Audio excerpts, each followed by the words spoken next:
JB, a little compulsive on Instagram. They've just made it so easy to buy things on Instagram. Here's the question. This purchase, it appears to be a good one. Was there alcohol involved when you hit buy now? No. Okay. I actually clicked on and made this. I think I was sitting in here.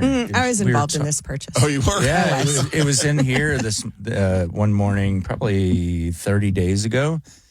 And I said I'm never going to order apparel again on Instagram. I've been burned many times, but I did. Very happy with this purchase. All right, we'll tell you what that Insta got me is in just a little bit. A reminder, Coach Mac Brown, the real Coach Mac Brown, the former head coach of the University of Texas, is going to be with us on Thursday morning at 7:30. So make sure you're here for that. I came across this clip of Vince Young. You'd think you've heard it all, seen it all from Vince Young, and said everything everything he could say about winning the national championship until I heard this. He was talking about when they were in L.A.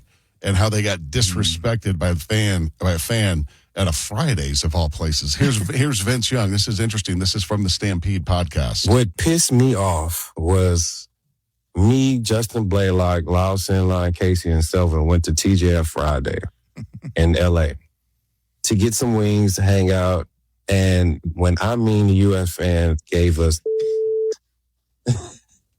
I said to them boys, hey, let's pay our tab. Let's get the hell out of here. Let's go to work. I think that's when we knew we finna beat the hell out of them because of that fan. The disrespect that happened at that TJF Friday with my boys, that's when I was like, okay, no more of this USC, and we got to go do these dinners and all that stuff. There's no more of that. Let's go to work. And I think that's what USC lost the game. Never heard that story before. I love that. There's a lot of things that led up. And there's this documentary on Vince Young. Yeah, the testimony of Vince Young comes out on the 25th. I really want to Netflix. see that because another big part of the motivation was him getting snubbed on the Heisman. That was, I don't want to say what that was, but that was baloney is what it was. Because even today people go, that might be the greatest quarterback performance we've ever seen in college football. Without a doubt. Right. Without a doubt. And so that added fuel to the fire. Yeah, it's going to be fun talking to Coach Brown. That is going to be Thursday morning at 7:30. JB is notorious for buying things off Instagram. Boy, the algorithm has figured him out, and he knows he'll purchase and knows what he wants. And it's just so easy. Yeah. Click, click, done. Especially through that shop app. It already pretty much has all your credit card info stored, your billing address, your mailing address, everything. It's just And what you like. Yeah. But this one worked out well. Yeah, I usually get burned on anything apparel. I told myself don't buy anything clothing wise off Instagram. It just doesn't work. It shows up and it just doesn't even feel like clothes. It's like it's never good quality. What happened? But I made this purchase a few weeks ago. It showed up about a week ago. This is my first time even wearing it. I'm very happy. This Longhorn cap. It's good looking. It's was a an good Instagram purchase. It's like a beigey tan with camo, like a light camo to it, with the Longhorn logo on it. And it's not enormous. It's simple. Yeah, it's so hard to find something like that's too tall, like too tall of a hat, or too flat of a brim. Too flat of a brim for a dude my age. Or I'm not a dad hat guy either. Those look weird on my head. Yeah. And this is a good looking hat, and so it's branded. I have no affiliation with this whatsoever. I was just really impressed. They have a whole college collection section at brandedbills.com. Their Longhorn hat selection is great. Look at Trisha's right next to me. There's 4 or 5 in here I want to buy.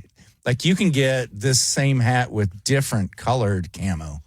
Oh, really? On it. Like the black and gray camo with a white Longhorn looks really good. I might have to get that too. It's funny that you say the algorithm's got you figured out with brandedbills.com. It's got me figured out too. Mammoth hats. What do you mean, mammoth hats? And their slogan is, it will effing fit. It's for big guys with big heads like me. Most hats Sandy puts on looks like a little bottle cap sitting on top of his head. Try this one. Get a video of this. Okay. All right. Just try it. Well, I With mean, the size adjust the strap. Okay. All right. Come hold on. It All right. can't be that bad. Dude, trust me. Didn't they have to get you a special ordered helmet in high school? In high school, I went to high school in Nebraska. They had to go to the University of Nebraska to get a helmet that would fit me when I was a sophomore. Oh, your head. Oh, come on, please fit him. Oh, it looks good. Not no, bad. Really? It's kind of small, small. Bit. It looks pretty decent, though. It's close. I'm not gonna lie. Oh, it doesn't look bad. No, maybe it's not bad. Not bad. I like it though. I feel like it would probably just stretch it out for you. Hold on. That's all right. Sorry about that. That's all right. I'm gonna get one. Okay. $50, 46 for a hat. $46. $46 for a hat. Come on. Sandy. Is that What? That's not outrageous It's for a ball cap. not. I guess I haven't priced ball caps. You got to in a get while. out of the Costco sometimes when you shop. I'm telling. Whoa! I'm turning into my dad. My dad still thinks everything should be the same as it was in 1955. No, you gripe about the cost of everything that's not, and they're not bad prices on some stuff that you gripe about. I just remember a hat being $15.99 or something. This is 46. I mean, it's how you look. It's And he'll have it's it a Longhorn forever. hat. I'll have it forever. I'll sweat through that thing and I'll be all white stained. You know how to wash the baseball caps, right? Put them in the dishwasher. Top rack of the dishwasher. Yeah, and don't put them in there with the dishes. I did that once. My wife was so pissed. I bet she was. With JB and Sandy. Trisha's going to report the news with the story we love. What do you have? Yeah, we have to talk about the detainee that escaped custody yesterday morning. APD said, hold on, buddy, not today. All right, stay with us. The story we love is coming up. Wake up, Austin, with JB and Sandy on 98.1 KVAD. 98.1 KVAT, your all-time country favorites. It's the JB and Sandy Show. Little reminder, Thursday morning, 7:30. Be with us because we are going to have Coach Mac Brown on the show, and we do need to say it over and over. The real Coach Mac Brown, not the phony Coach Brown we've talked to for 20 years. All right, this is the real Coach Brown, the guy that was standing on the sidelines at the Rose Bowl to win the national championship. He's got the ring to prove it.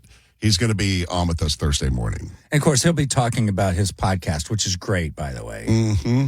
And it's wild. It's just interesting to me how he's still so intertwined with University of Texas. Well, you win a national championship at the University of Texas, you go down and you're never forgotten. They put That's true. statues up. That's why things like that. We still talked about Darryl Royal forever. Exactly. Yeah, good right. point. Good point. Coach Brown's going to join us on Thursday morning at 7:30. Be here for it. There was a video on Instagram that I saw that just so reminded me of my childhood. Something that a Delta pilot did as he was approaching Austin. He asked for a diversion in his flight path so he could fly over his kid's house because they were out in the pool. So here's the exchange between the pilot and air traffic control, and then I'll kind of tell you why it reminded me of my childhood. Delta 1982 at a 2.2, climbing 4 with a favor to ask. Delta 1982, also departure, radar contact, clear direct to payday, climb and maintain 12000. Any chance we could get own nav, Dripping Springs 4000, discretion 12? Yeah, you can turn right on course for Dripping Springs, climb at pilot's discretion to maintain 12000. Okay, thank you. No 1942, are you just looking for a flyover? We sure are. It's a good day to fly low. It's so hot. Nobody wants to be there. And contact you, Center 134.2. Have a good day. 134.2 and 12,000. Take care. I sure appreciate it. Delta 1982. Kids were out in the pool, and he wanted to fly over the house because the kids could see him fly over the house. Yeah. In Dripping Springs. Yeah. That's cool. That is cool. And I remember as a kid, my dad doing that. My dad was retired Air Force, and I remember him. We lived, 2 miles from Offutt Air Force Base. And when my dad would be coming in on approach, if they were coming in from that angle, we would know what time he would be there, and he would tell us to look up, and we'd be outside, whether playing basketball or goofing around, or just go outside, and Dad would fly over and rock the wings back and forth. Like waving at you. Right, and it was so cool when you were a kid. And then you realized every kid in the neighborhood's dad was doing that. Right. And then it became a competition between, like, some of the kids' dads were flying fighter jets, which was cooler than the aircraft that my dad flew. Because my dad flew one of the great big giant tankers. Oh, the fuel for refueling? Exactly. Oh, wow. Right. And then, but the jets were cooler because they were going faster, and they were going lower. So, Mike Cavasso's dad was a fighter pilot, so he won that battle of what was cooler. I don't know. Big, gigantic. I've seen that aircraft that your dad. Out. I freaked. can't believe how big it is. It looks like it's not even moving. It's so big. I've seen that at Fort Hood. Yes. There used to be bike races on base there. And what do they call that big one that hauls the tanks around? There's the C-130. I think that's what it was. Yeah. Doesn't look like it's moving. Yeah. It is the freakiest thing. It looks like an optical illusion. Exactly what I thought when I couldn't stop looking at it. And I was like, how is it in the sky? It looks like it's just be falling like a rock. Right. Because it's not moving fast enough. So I think something that big, getting the wings rocked, way cooler. Not saying fighter jets aren't cool, but that's pretty cool. Yeah, it was fun. And then, and it was always one of those things. It's not one of those things that you saw once and it was kind of cool the first time you saw it. Then you got, every time it happened, it was just kind of a cool thing. There was so many cool things about growing up in a military family that are just, it is completely different than growing up in a civilian family. And everybody that's a military brat knows that. It's weird. You hear in the morning, you hear from the base at my parents' house, you hear revelry, to get everybody going. And then at noon, you hear, what do you remember? It was, can't remember, the national anthem at noon. Yeah. And then at 7 o'clock at night, you hear retreat, and then you hear taps. Every night of my life growing up. And you hear it, and then you just think that's just kind of how everybody grows up, and then you find out that it's not. It's very different. Yeah, when Bergstrom was active when we were kids, you would see the planes buzzing around. Yeah. But that went away a long time ago. And guys loved flying into Bergstrom because it has such a long runway. Oh. They loved flying in there. But yeah, you both were here when Bergstrom was here. Oh, yeah. Yeah. Right. Definitely. So you would see him. When did Bergstrom close down? Do you remember? Oh, I don't know. It's mid-'80s, been a while, maybe? yeah. And did all the you guys probably don't know this, but I wonder, did all the military families live in the Onion Creek area, South Austin, the Y and Oak Hill? I don't know. 93. That's when it shut down? It closed in 93.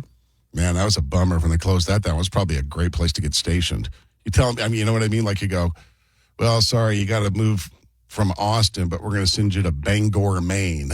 Oh, geez, thanks. I thought Bergstrom, one of the coolest things as a kid was the Clash filmed their music video to Rock the Casbah here. Did they really? Those scenes are at Bergstrom with the jet fighters. Really? Mm-hmm. I did not know that. You'll see there's the armadillo running across in front of them. Yeah. Classic music video for punk rock, and it was like, this is Austin, Texas. It's the Clash. Wow. That's cool. I know what video. Who played? They probably did that video when they were here playing Armadillo.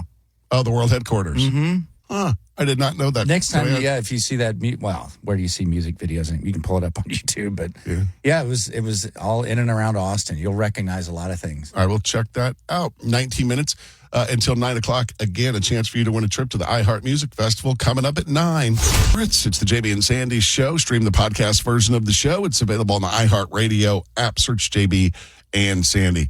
I don't know why I have a soft spot for an art heist, but I do. And there was another one that just a recent one happened in Rome. Yeah, it happened on Saturday.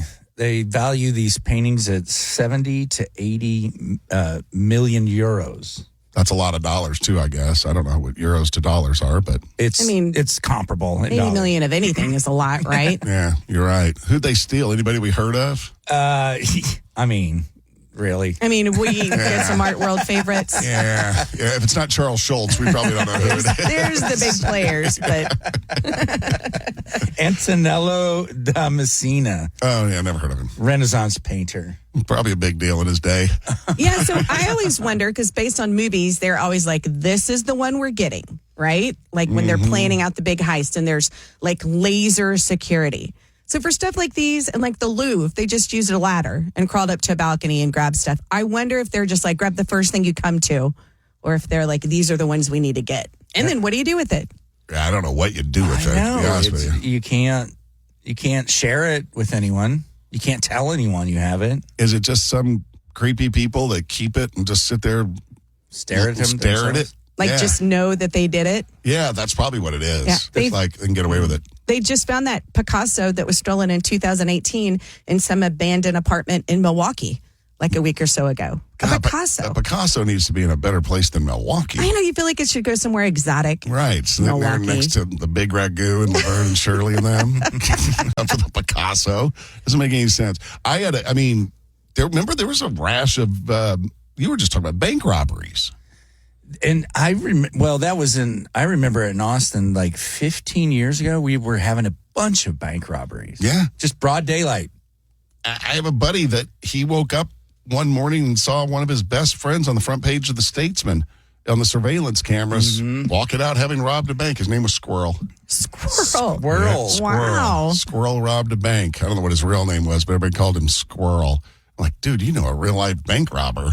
I know a guy who committed robbery. Really? He's still yet to go on trial, but he's a good dude. Yeah, robbery doesn't make him a bad guy. He's a good guy. Hey, I know 2 people in jail for murder. What? 2 people I've known for some time are in jail for murder. Who are you running around with, JB? Be careful, bro. That's Austin as it gets. JB and Sandy on 98.1 KVAT. 98.1 KVAT, your all-time country favorites. Thanks for being with us today. Angie's getting ready to come in. Don't forget, 1 o'clock, another chance for you to win a trip to the iHeart Music Festival in Las Vegas, $1,000 gift card, airfare, hotel, ground transportation, 2 tickets to both nights to the festival. You'll get a keyword at 1 o'clock. You text that keyword to 200-200, and you could win. We wrap up every day with some of the things we learned. Trisha keeps track of those. What do you have? All right. Well, we did our marriage reviews today. Erin, JB's wife, rated him. You and I rated each other. I mean, I think we all kind of did a little bit better than we thought we would. I think I did, yeah. I mean, I think we're all keeping our jobs, don't you? The job meaning staying married? Yeah. We're all renewing the lease. Yeah, I think we were all C pluses, Bs. I'd say the odds are about 50-50. We have our big state of the marriage discussion in 2 more years, so we'll see what happens with us. Another thing we learned, JB has questionable friends. No kidding. He said he knows some thieves and some murderers in jail. We're worried about you. I do know a couple people. I'm sorry, go ahead. That have committed murder, and are in jail. Geez. The difference between me and you is that the ones that I know didn't get caught. Oh. That's not comforting APB at all. at the studio door in about 30 seconds asking questions. Not comforting. And finally, the most important thing that we learned today, we will be talking to Mr. Coach Mac Brown. That's my new title for him. On Thursday morning at 7:30 a.m. Yep, the real Coach Mac Brown, not the real other, one. The real one. We're going to have him on, which is going to be very, very cool. He's got a podcast with Bob Ballou from CBS Austin and with Vince Young. It's called The Stampede. We'll talk about that, other things, and just what's it like being the head football coach at the University of Texas. So that's Thursday morning. Anybody got anything else? Angie is in next. Have a great day. We'll see you tomorrow. Bye-bye.